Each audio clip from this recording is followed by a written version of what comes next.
Amen. Good morning po sa ating lahat. Thanks God is Sunday again.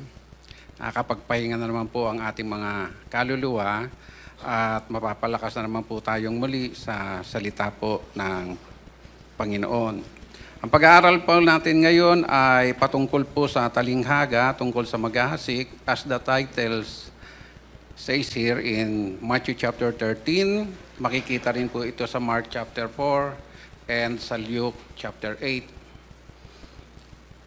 Pero kung ating pong titignan mabuti, hindi po ito nakatutok, ang istorya po na ating pong pag-aaralan ay hindi po nakatutok sa sower, kung hindi sa type of soil which represent man's heart.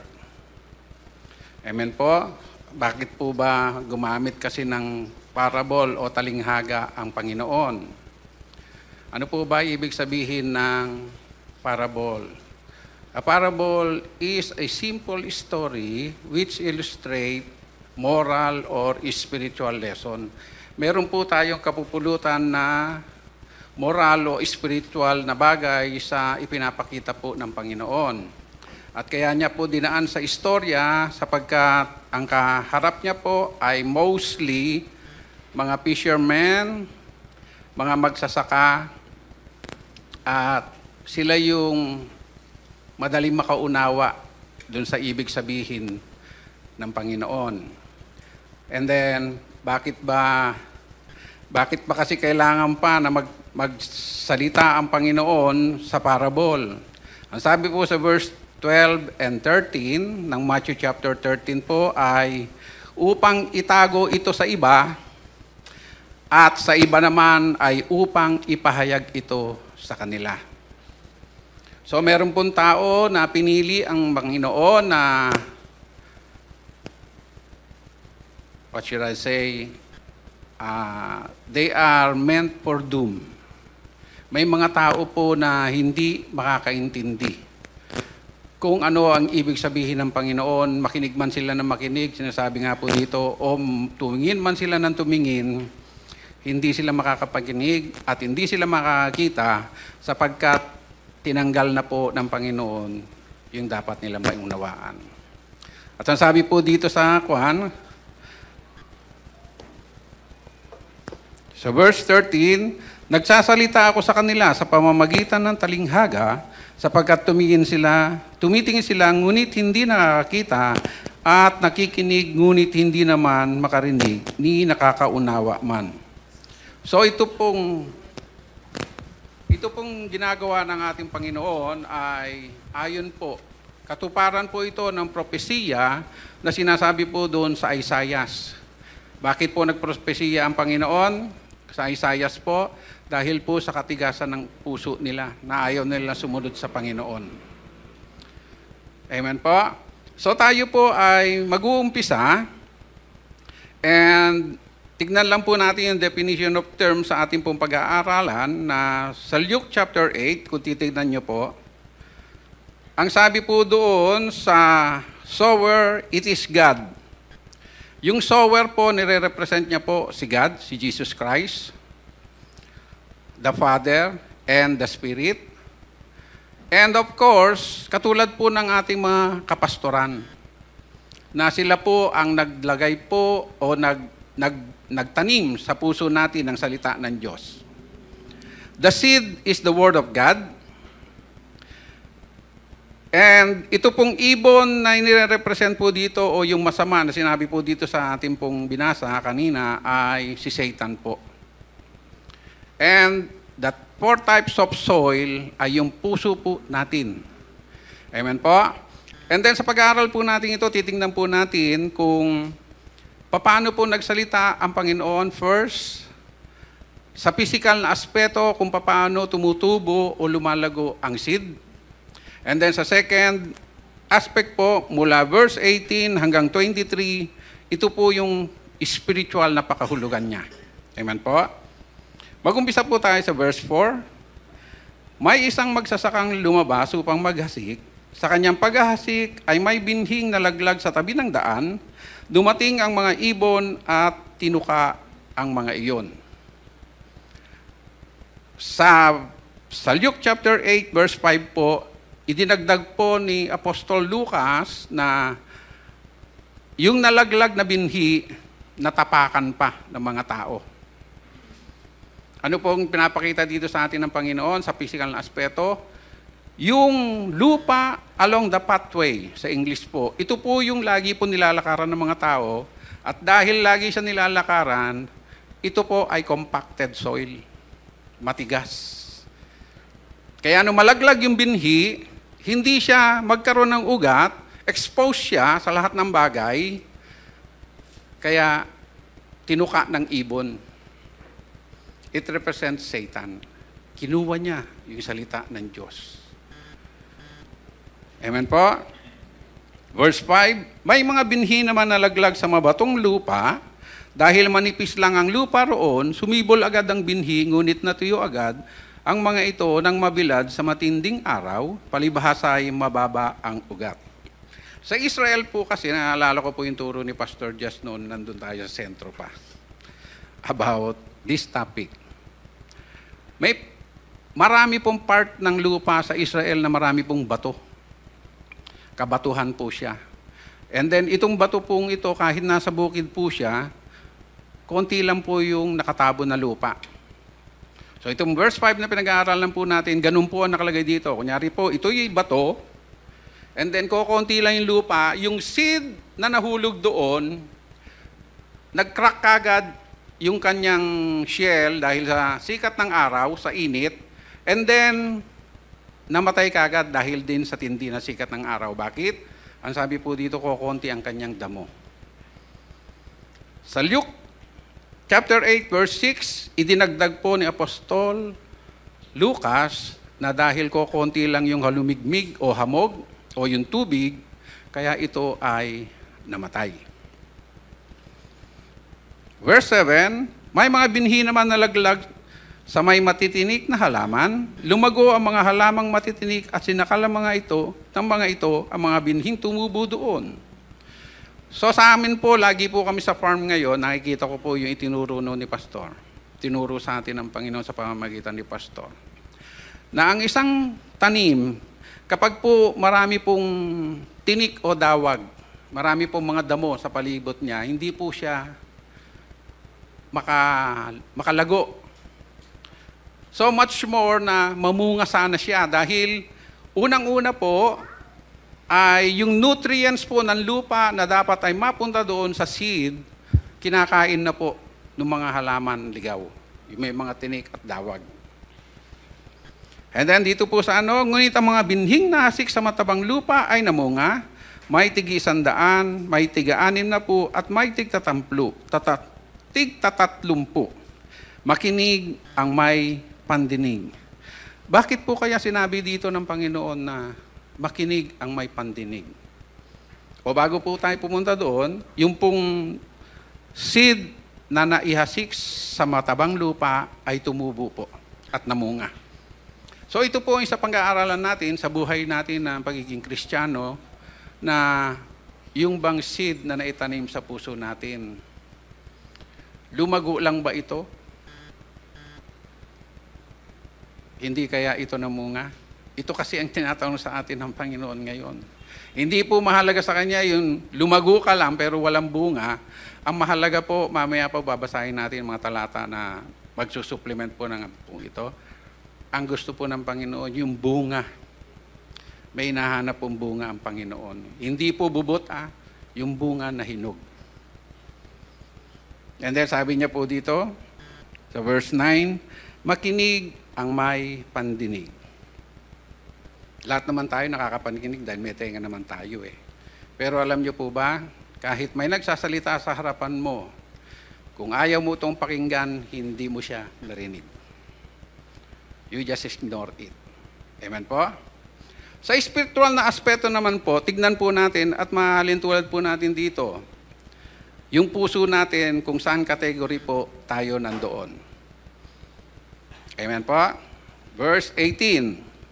Makinig kayo at unawain ang kahulugan ng talinghaga tungkol sa mga hasig.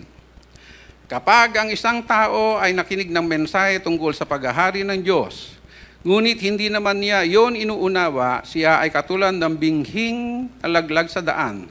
Dumarating ang masama at agad inaalis sa kanyang isip ang mensaheng kanyang napakinggan. Lahat naman po tayo may pangunawa. Lahat po tayo nakapag-aral. Yung iba nga po nakapag-aral sila with flying honors. Pero bakit po sinasabi dito ng Panginoon na hindi nila naunawaan? Unang-una, ang Panginoon po ang naglagay ng balakid na ito upang sa ganoon ay hindi nila ito maunawaan. Mapalad po tayo mga kapatid na nandito ngayon sapagkat ipinaunawa sa atin ng Panginoon ang kanyang mga salita. Amen po? Pero sa kanila po, hindi ipinahintulot. Lalong-lalo na po, ang kausap niya po dito ay mga Israelita, karamihan din po sa kanila yung mga tinuligsa niya na mga Pariseo at Saduseo, mga scholar po at nag-aral ito ng salita ng Diyos.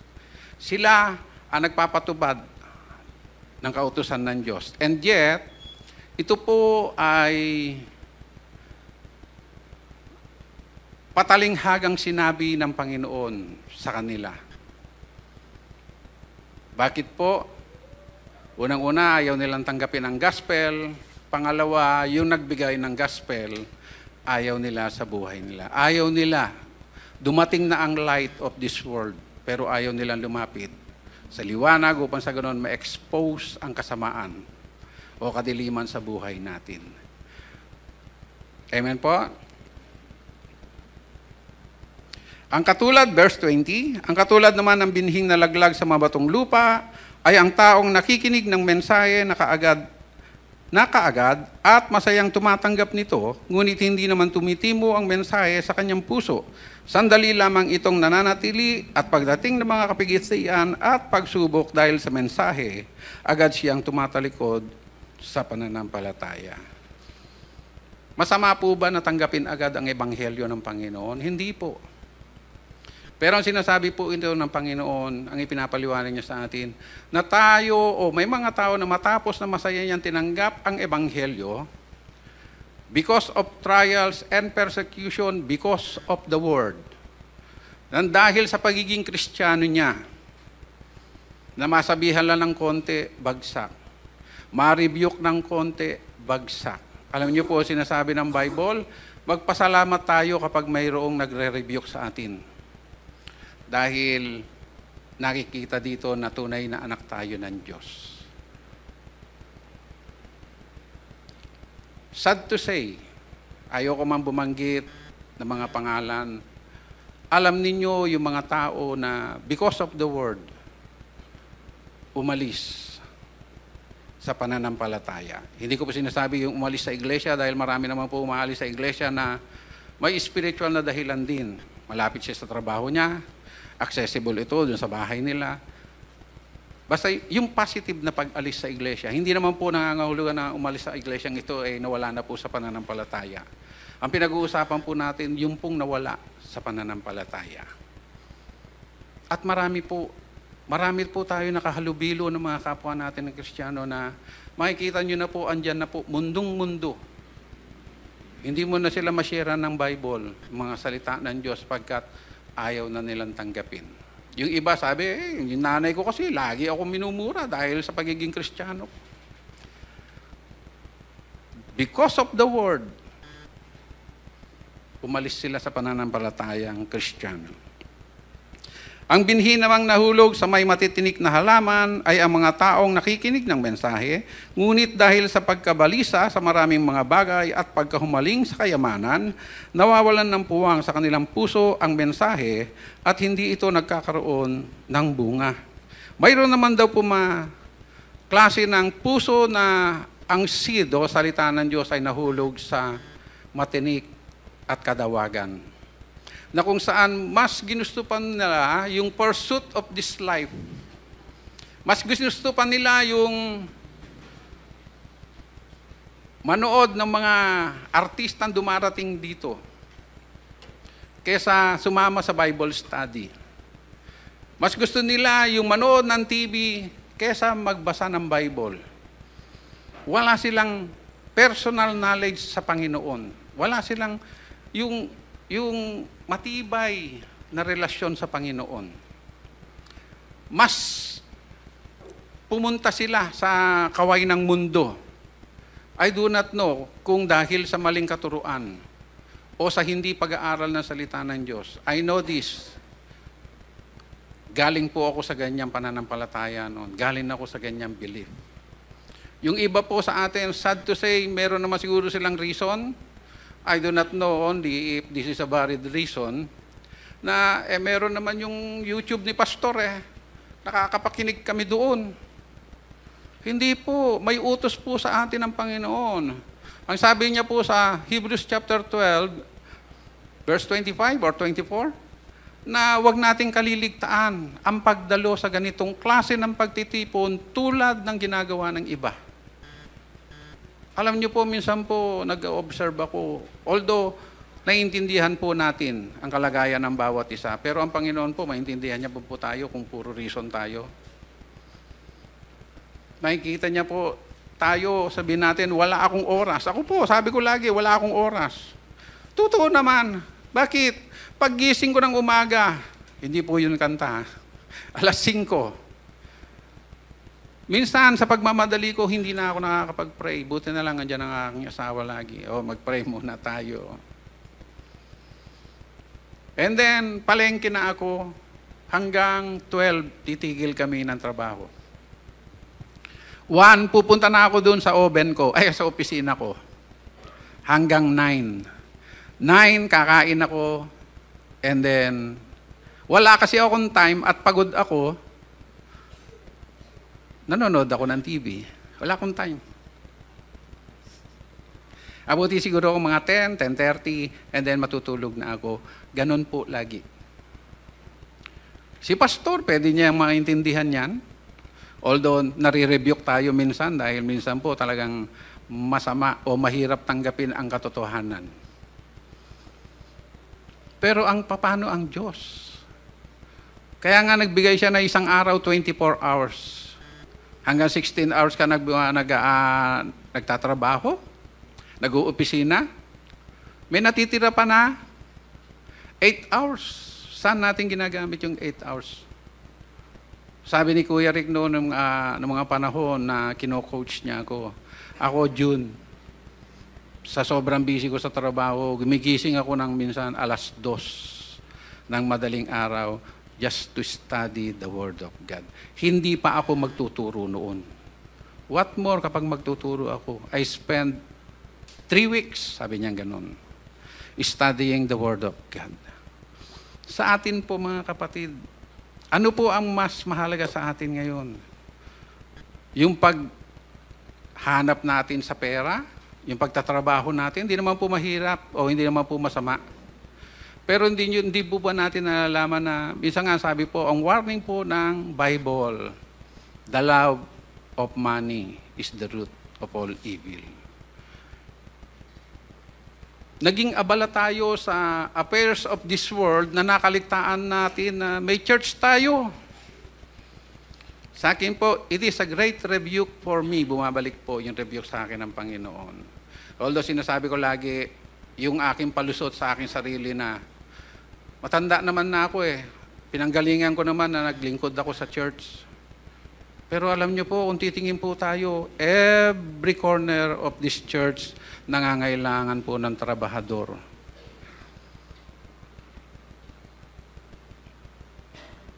We are given spiritual gifts. We are given various skills para po magamit ito sa pagpapalakas po ng buong iglesia, ng buong miyembro po. Na kung saan, sabi nga po ng iba, mas matibay ang samahan kung ang inaano po nila ay walis tingting. Kung iisa lang daw, hindi ka makakapagwalis. Pero kung nakabigkis po kayo sa isang tali at ang tali nga ay binigkis tayo ng isang Diyos natin, ng isang pananampalataya natin, ang ganda po. Nasaan na po tayo kapag mayroon po mga pagkakataon na may seminar, alam niyo po ako po ay nalulula. sa wisdom na ibinibigay ng Panginoon sa mga tagapagsalita natin na mismong mga matataas na tao na galing pa sa malalayong lugar ang siyang nagsusumigasig na makarating at makapakinig dito just to hear the Word of God. Saan po tayo noong mga panahon na dapat andun tayo na sumusuporta sa gawain ng Panginoon? Nagpapakita ng suporta sa gawain ng mga kapastoran natin, ng mga workers natin. Ako, tuwan-tuwa ako pag nakikita ko yung mga kabataan, napakapalad nila. Sabi ko sa kanila, sa murang edad nila, nakakapaglingkod na sila sa Diyos. Kanina nag-uusap kami ni Brother Jerry, sabi ko sa kanya, 1996, nasa mundo pa ako. Sila pastor na tinawag ng Panginoon, andun na sila, nakapakarinig ng salita ng Diyos. Kami, wala pa kami. Hindi nga namin alam na may mga revivals na nangyayari dito sa Ilagan. Sabi nga po dito, napakapalad po natin na sa atin po ay ipinagkaloob na maintindihan natin ang kingdom ng Panginoon. Alam niyo po yung mystery, ibig sabihin niya po, it is a truth na inireveal lang ng Panginoon sa atin kaya nalaman natin ito. Ang dami raw propeta na naghahangad na makinig, makapakinig at makakita ng ating nakita. Pero hindi nila nakita at napakinggan ito. Pero sa atin po, open na open po sa atin ang Bible. Dumana sila ng katakot-takot na persecution, but they persevere up to the end of their breath. Sa atin po. Kita niyo po ito, we are privileged.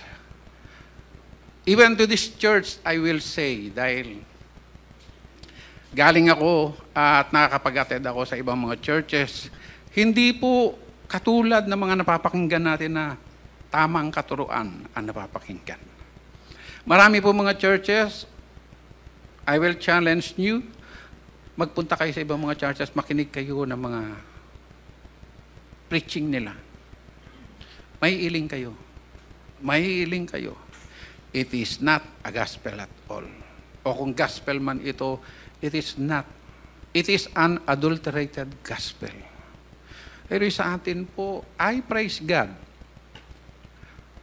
na dinala niya tayo sa tamang katuruan, sa tamang gospel na napapakinggan natin, at sa akin, dalangin ko lang, matanda na ako. I will be turning 64 this 29. Tinatanong ko sa puso ko, Lord, may bunga ba ako? Bakit? Kulang. Kulang ang nagagawa ko para sa Panginoon. And I will tell you this. Pinagsisihan ko po yung mga panahon na nire-resent ko po. Yung minsan yung, pupunta na naman dyan, ganito. Huwag na po natin. Alam niyo bakit? Ang Diyos po na pinaglilingkuran natin na magagalit sa ginagawa natin kapag gano'n. If we only have the means, we only have the time, why not go here? Pastor, ano ang pwede ko maitulong? Pastor, di ba napakaganda po? Napakaganda po na tayo ay nagtutulong-tulungan dito. Nagsasama-sama para luwalhatiin ang ating Panginoon. Huwag na po tayong gumaya dito sa 3 types of soil na hindi namunga. Ang gawin po natin, pakita natin, o kung wala pa tayong bunga katulad ko na lagi kong tinatanong sa Panginoon, why not pray to God? Ask for wisdom. Na maunawaan natin yung nais niya para sa buhay natin. Alam niyo po, it is a rare chance. Alam ni Mrs., ako walang tulog, na-high blood ako kahapon, ang dami-dami pumapasok sa isip ko, just then, hindi ako tumayo.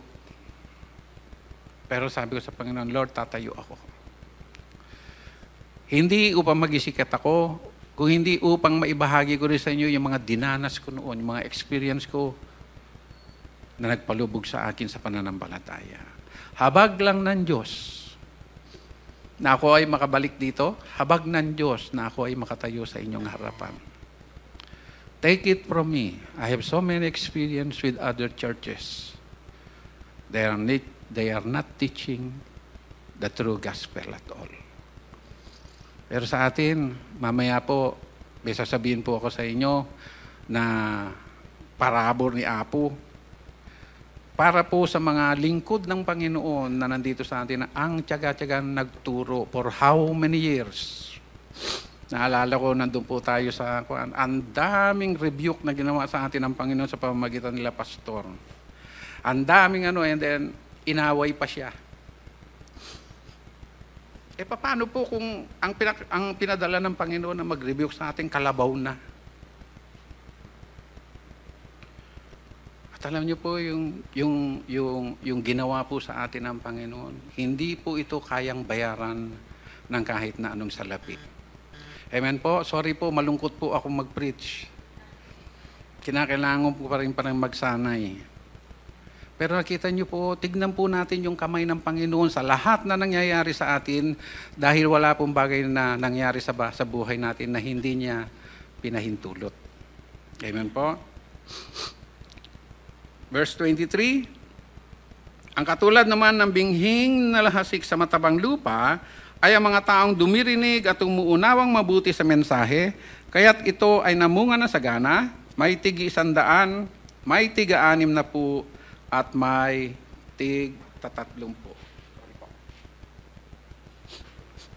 Bago po tayo mag-rejoice at sabihin natin na tayo yung tinutukoy ng Panginoon na matabang lupa na kung saan naihasik yung kanyang binhi, pakaisipin po natin na wala po tayong nagawa o wala tayong part na dapat natin ipagmalaki kung bakit tumubo ang binhing ito sa puso natin.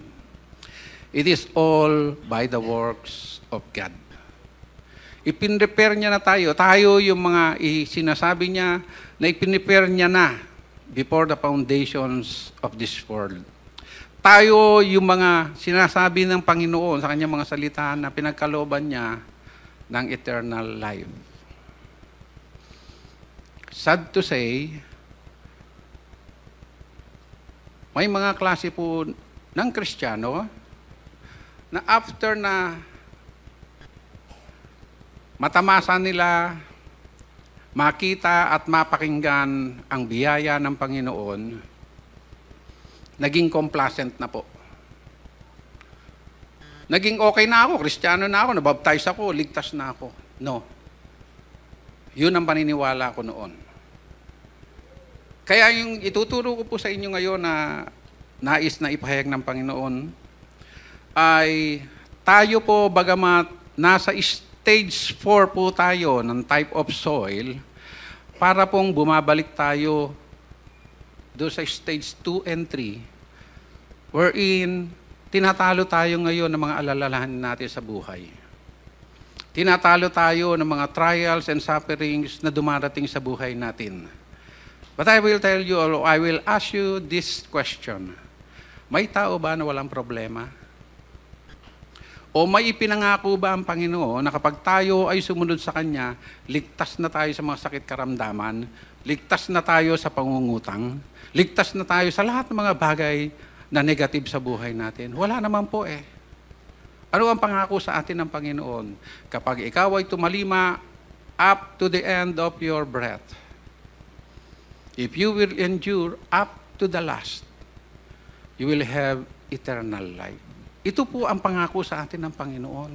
Hindi naman niya po sinabi na dahil meron po nagtanong sa akin noon, di ba bro, kinanta niya pa nga ang buhay ng isang Kristiyano ay masayang tunay? Yes.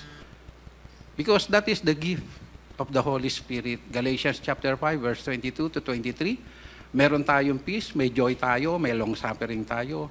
Lahat po ito pinagkaloob po sa atin ng Panginoon upang sa ganoon magkaroon tayo ng buhay na ganap at kaaya-aya. na kung saan kahit may problema tayo, may sakit karamdaman tayo, ando yung peace natin, ando yung joy natin, ando yung pagtitiwala natin sa Panginoong Hesukristo na tayo ay bibigyan niya ng kalakasan. If we will only do according to His will. Kaya nga sa atin po mga kapatid, napakapalad po natin. Huwag yun ang mag-aalala ka pa ba naman, sa isang araw pa yung alalahanin mo. Tama na yung araw na ito sa mga alalahanin natin. Ang alalahanin natin, dapat tignan natin na biyaya ng Panginoon itong ginagawa niya na Sunday, wherein nakakapagpahinga tayo, may bonus pa. Hindi niyo po ba alam na bayad na itong Sunday natin, bakasyon natin? And then may bonus pa, Monday, Tuesday, may bonus pa. Ayaw niyo po ba eh? Sa akin nga, sabi ko, Lord, sana araw-araw, Sunday na lang. Amen po. Sunday. Parang sabi ko, Sunday na naman. Lunes hanggang Biyernes, ang aga mong gumising. Alas 5, nakabihis ka na. And then Sunday, para bang ang bigat. May orasan na nga tayo, lagi pa tayong late. True to myself, lagi ako late. Bakit? Ito po ay ginagawa sa atin ng Panginoon. Alam niyo po kung bakit? Minsan po, dinidisiplina tayo ng Panginoon. Tingnan po natin yung Hebrews. Hebrews chapter 12, tingnan po natin.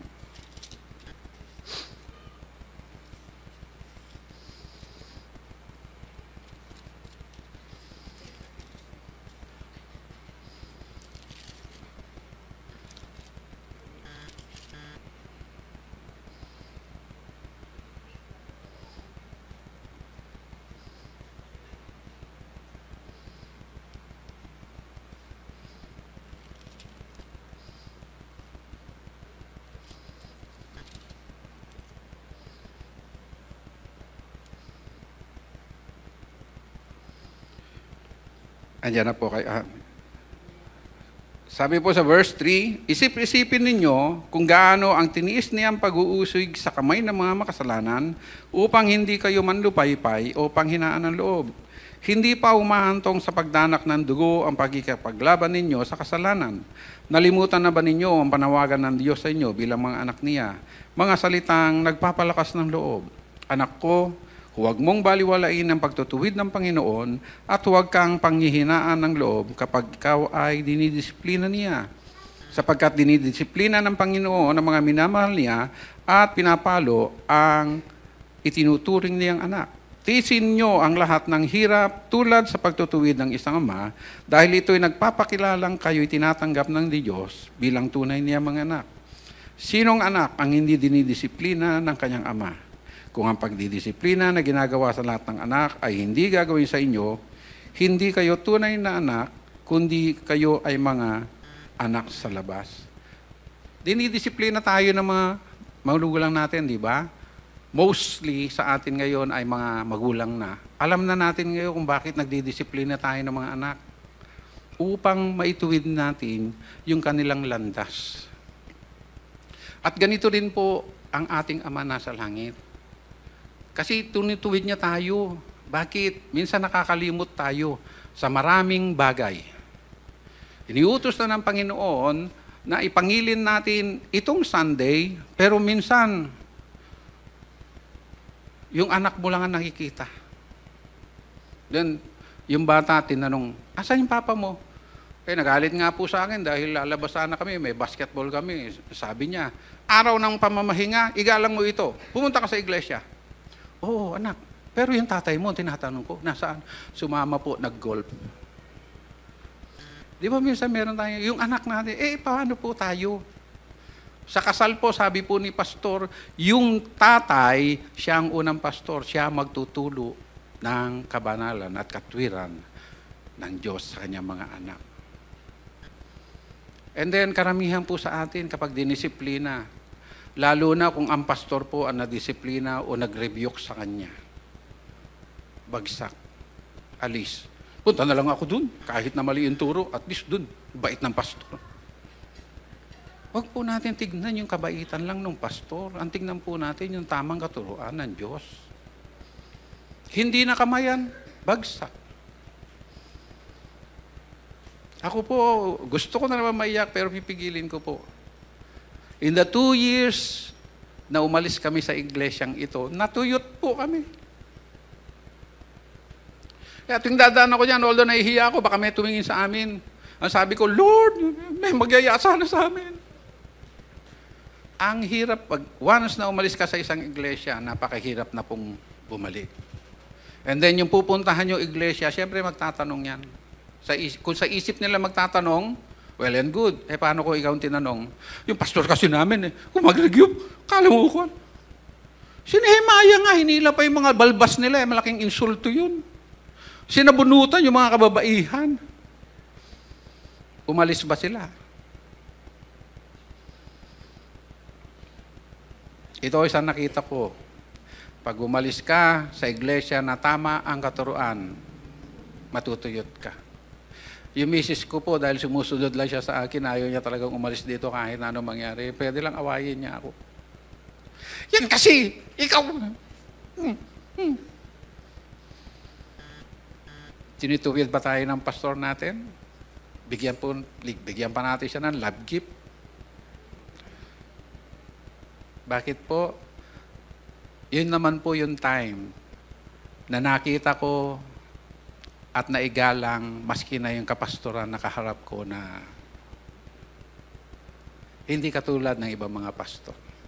Doon ako binigyan ng Panginoon ng paggalang doon sa pangalan na pastor. Bakit? Kasi siya nagtalaga nito. And then kung nagkakamali yung pastor, na o-overpower niya yung authority na binigay sa kanya, sabi naman ng Bible, mananagot din sila sa akin. Mas kahabagan nga sana natin yung pastor natin, rebuke siya ng rebuke. Bakit? Baka matake siya sa rebuke sa atin. Ewan po, mahal tayo ng Diyos, kaya kung kalabaw ang gamitin ng Panginoon, i-rebuke tayo. Matanggap ba natin? And then one more thing, sa pagiging buhay Kristiyano natin, basahin po natin yung John chapter 15. Alam ko po na alam nyo ito. Verse 1 to 5. Tignan nyo po ang ginagawa sa atin ng Panginoon.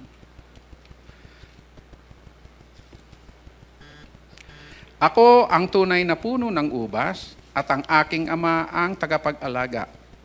Inaalis niya ang bawat sangang hindi nagbubunga at kanya namang pinuputulan at nililinis ang bawat sangang nagbubunga upang magbunga pa ng lalong sagana. Nalinis na kayo sa pamamagitan ng salitang sinabi ko sa inyo, manatili kayo sa akin at mananatili din ako sa inyo. Hindi magbubunga ang sangang hindi nananatili sa puno. Gayon din naman, hindi kayo magbubunga kung hindi kayo mananatili sa akin. Ako ang puno ng ubas at kayo ang mga sanga. Ang nananatili sa akin at ako sa kanya ang siyang nagbubunga ng sagana sapagkat wala kayong magagawa kung kayo'y hiwalay sa akin. Mayroon din po akong makakausap ng mga kapwa nating Kristiyano na akala nila kapag dumaranas sila ng mga kapaghitian, ng mga trials and suffering, ay pinaparusahan sila ng Diyos. Minsan po, tama ito dahil dinidisiplina tayo ng Panginoon, ayon sa binasa natin sa Hebrews chapter 12. Pero hindi nyo po ba naitanong sa banal na Espiritu na ito bang pinagdadaanan natin, anuman ito kabigat? Ayaw mo man ito sa buhay mo. Hindi niyo po ba nakikita na minsan ito, it is a way of God na pinuprune niya tayo. Tinatanggal niya yung ibang mga sa atin upang sa ganoon mamunga raw tayo ng sagana. May mga Kristiyano po na kapag dumaras sila lalo na sa mga sakit karamdaman, akala po nila ay pinaparusahan sila ng Panginoon. Maybe it is true. Maybe it is a way of God pruning us. na minsan hindi natin naintindihan. Bakit? We never ask God. We never pray doon sa mga sitwasyon na nandun tayo kung bakit nangyayari ito sa atin. We never fathom anything because of our lack of knowledge in the Word of God. Sobra-sobra na po yung ibinigay sa atin ng Panginoon sa pamamagitan po ng 2 pastor natin, sa pamamagitan po ng mga kabataan natin na tumatayo dito. Ako po, minsan, kaya minsan nakapikit ako, napapangiwi ako. Yung kanta po na, I stand in awe of you, nakikita ko po yung kabanalan at katwiran ng Panginoon na gusto niya na matulad tayo sa Kanya. Na makita yung holiness and righteousness sa atin, na magbunga yung banal na Espiritu sa atin, na kung saan sa gitna ng sufferings, andoy pa rin yung peace natin. Sa gitna ng sufferings, andun pa rin yung joy natin. Hanggang sa magkaroon tayo ng long suffering na makita natin at, Lord, tatapusin mo rin ito. Walang pagsubok nananatili sa isang tao forever. It just for a short time lang po. At ang pangako po ng Panginoon sa Corinthians na He will make a way out sa mga bagay na pinagdadaan natin. Paano po kung ipinuprune na pala tayo ng Panginoon para mas lago pa tayo lumago. And then sasabihin mo, Lord, ayoko to Hindi ba natin masabi sa sarili natin, sa harapan ng Panginoon, let your will be done, O Lord. Let your will be done. Panalangin ko lang sa harap ng mga pagsubok, sa lahat ng mga problema, patatagin mo ako na malagpasan ko ito without speaking bad words against you. Na mag-glorify kita habang dumaranas ako. Nung nais mo na pagdaanan ko. Amen po. Kaya lang minsan nire-resent natin ito. Ang nangyayari tuloy, imbis na ang gusto ng Panginoon, lumago tayo dahil sa kagustuhan natin. We have chosen our own destruction. Hawak na tayo, ang dami pong promises ng Panginoon. Si Pastor, minsan nakikita ko din, natatawa ako dahil minsan lumulundag pa si Pastor. Yung passion niya na mag-grasp natin. Yung nais niya na malaman natin sa pamamagitan po ng ibinibigay sa atin ng Panginoon. Na minsan nag-aabang siya ng amen and then para nawawala yung momentum ni Pastor. I know. I have been there. Kaya sa akin po mga kapatid, gusto ko po malaman sa inyo na katulad ko, at alam ko may mga nakakatulad din ako noon, na dumarating na bumabalik sa stages 2 and 3 yung aking puso na pag dumaranas kami ng mga kapaghihatian, lalo na kapag andyan na si Judith, andyan na sa harap mo. Due date ng kuryente, due date ng mga bayarin. Hanggang dyan na po yung due date, nawawala na po. Ang Bombay na naisip mo, wala na ang Panginoon. No. In every sufferings, in every trials, kahit na si Satanas na nasa harapan mo, ang Diyos ang tawagan natin. Lord, help me. Lord, save me. Kapag due date, mas lalong bumibigat tuloy dahil nahanap nyo, yung mauutangan nyo. Hindi po ganun. Meron pa po isang pilosopo, sabi, di ba bro, pag tinanggap mo naman ng Panginoon, sabi niya, lahat ng utang natin, binayaran na. Yes, binayaran na. Yung utang natin, nakasalanan natin sa Ama, binayaran ng Panginoong Jesus. Yung utang mo sa Bombay, bayaran mo pa. Diyan tayo tinuturuan ng Panginoon. Righteousness, utang mo yun bayaran mo. Amen po, papatawa lang po ako dahil nang lungkot-lungkot nyo na po. Sorry po. But I know now. I know now kung bakit ganun na lang ang passion ng mga pastoran natin. And to end it, sobra na naman po ako sa aking mensahe. Tingnan po natin yung exhortation and warning po ng author of the book of Hebrews na kung saan dapat nating pangalagaan itong pananampalataya natin. Mag-umpisa po tayo sa verse 10. Tignan po natin.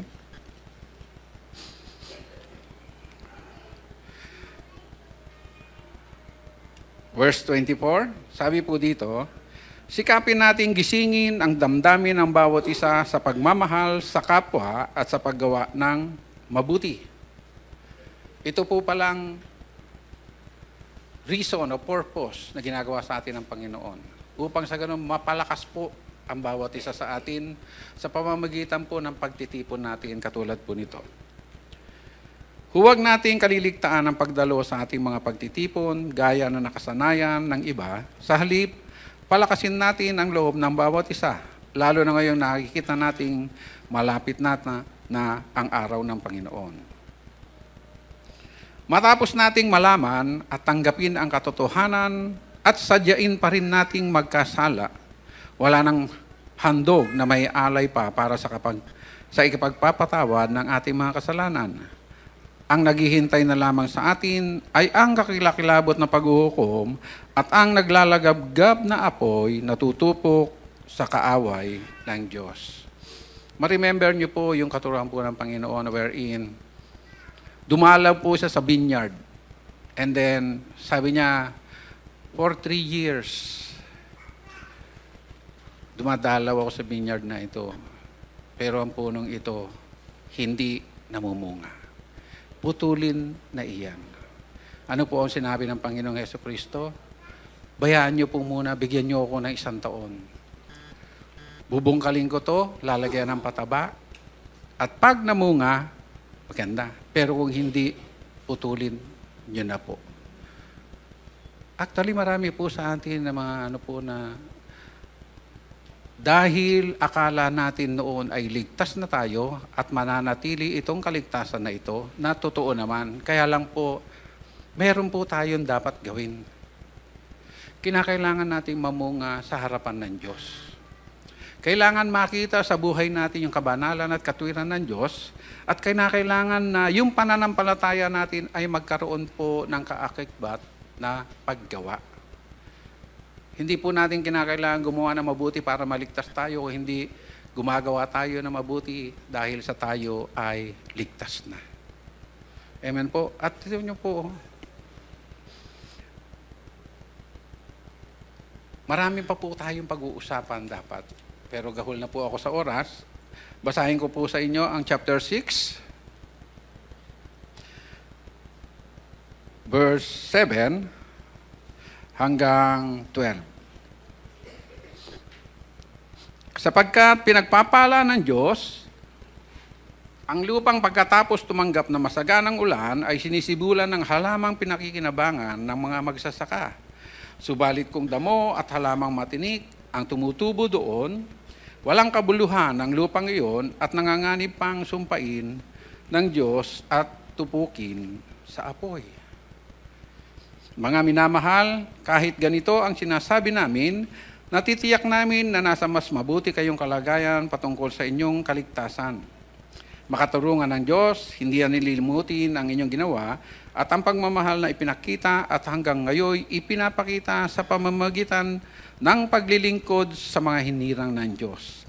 Ang nais namin ay patuloy na magsumikap hanggang wakas ang bawat isa sa inyo upang makamtan ninyo ang inyong inaasahan. Kaya huwag kayong maging tamad, tularan ninyo mga taong dahil sa kanilang pagtitiis at pananalig sa Diyos ay tumatanggap ng mga ipinangako niya. Tingnan niyo po, sabi po dito ng Panginoon, ang warning po niyo sa atin, an exhortation, huwag po tayong maging tamad.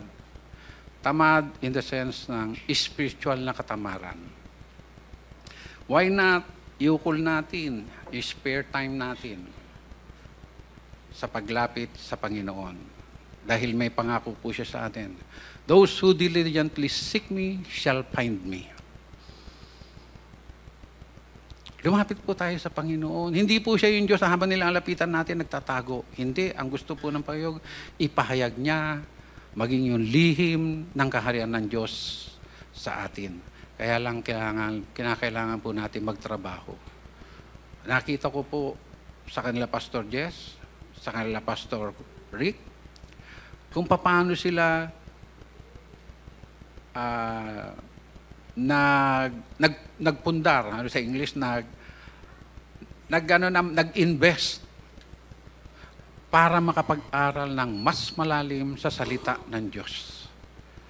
Kaya natutupad nga sa kanila, yung meron, mas lalo pang dinadagdagan ng Panginoon. Ano po yung dinadagdag nila? Kaalaman sa mystery ng kingdom ng Panginoon. At tignan nyo nga po sila. Parang mga scholar kung manalita. Napakalalim ng mga katuruan nila. Bakit? Dahil ipinahayag ito sa kanila ng Diyos. Dahil na rin sa nakita ng Panginoon yung pagsusumagasig nila at yung kasipagan nila na mag-aral sa salita ng Diyos. Kaya nga ako, nahihiya ako kung po pwede lang, ayoko pong tumayo dito, ayaw kong ma-compare sa kanila. Dahil yun naman po ang totoo, walang-wala po ako sa kalingkingan nila. Ang bagay po sa amin, yung tulad po ng pinag-uusapan namin ni Brother Meli noon, taga-bit-bit kami ng mga maleta nila. Yun yung bagay sa amin, taga-agutot kami ng mga tubig nila. Hindi namin po yun kinahihiyaya si Brother Meli, yun yung sinasabi namin noon.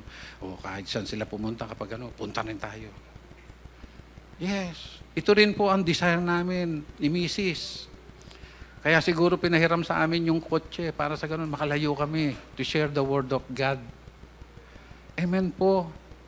Para sa mga kapatid po natin na pinagpala naman na ng Panginoon, huwag na kayong magpadala sa alalahanin ng buhay. Huwag na po. Sa akin po, isa nakakatuwa. Kung kailan hindi na namin hinangad na magkaroon, noon nga, bisikleta lang, okay na sa amin eh. Binigyan kami ng kolong, binigyan kami ng tricycle, okay na yun. Huwag na po. Kung kailan hindi na namin hinahangad yung mga bagay na makamundo, saka naman pinaparanas na sa amin ng Panginoon na, o yan, tikman nyo naman. Praise God. Bago pumukit, bago magpantay yung aming mga paa, binigyan niya kami ng kabuluhan sa mundong ito na makapag-share ng salita ng Diyos. At salamat din po sa pakikinig niyo po. Salamat sa banal na Espiritu. Salamat sa Holy Spirit of God, sa Diyos Ama, sa ating Panginoong Jesucristo na binibigyan niya tayo ng tamang katuruan sa iglesyang ito. Compared to other churches, napakalaki po ng diferensya. And I pray to God na matupad sa bawat isa sa atin na tayo ay magkasama-sama eternally sa kaharian ng Panginoon. Thank you po.